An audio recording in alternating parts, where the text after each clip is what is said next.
Welcome back to Data and Visual Analytics. So today we're going to look at why we want to do data and visual analytics at all. And I think the best way to answer it is to first understand what it is. So this is actually a little bit of a trick question, because there's no formal definition. And my definition for it would be that it's an interdisciplinary science of combining computation techniques and interactive visualization to help transform data to help making important decisions or making discovery. So the key here is actually the end goal, which is to help people make discovery and make decisions. So the techniques here is computation and interactive visualization.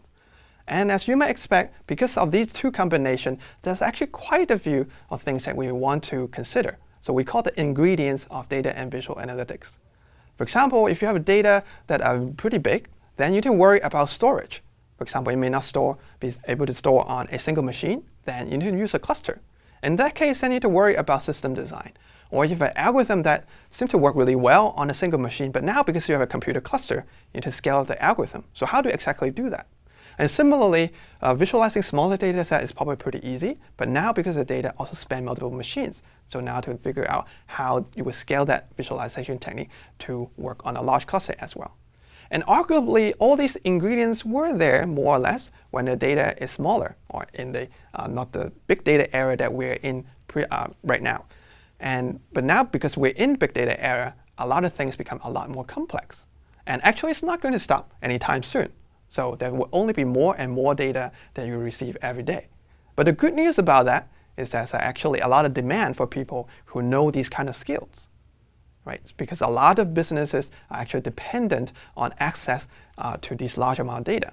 A lot of familiar examples you might see every day, such as the search engine, like Google, Yahoo, Bing, and so on. And the reason that they can rank all these web pages and predict what you're going to type in exactly because they have access to this large amount of data. And similarly, for advertisement that you see, let's say, on social network and so on, the reason that they can look at or to predict what you might want to look at is because they know about your friends, about your habits, and so on. And similarly, to recommend you product or movie to see, let's say on Netflix or Amazon, the reason that it could do that is because they know what people's common tastes are. So actually, there are many, many more examples like that in health, in finance, and so on. And the good news about knowing all these skills that can analyze all this data is that there are many jobs out there. Actually, most companies out there are still having a huge demand for what we call data scientists. And there are, of course, many names for it, but data scientist is often the very common name that companies would post in their job posts. And the key for data scientists or to a successful data scientist, the skills that he or she should possess is actually a breadth of combination of skills. So breadth is the key here. So meaning someone who knows how to communicate a broad set of skills, work in a large team, and that's the key. So breadth of knowledge is important, and I hope that this course will help you learn a lot of these important skills. So what we look at so far is a brief introduction to data and visual analytics, what it is, why it's important, and what we hope you will learn in this course.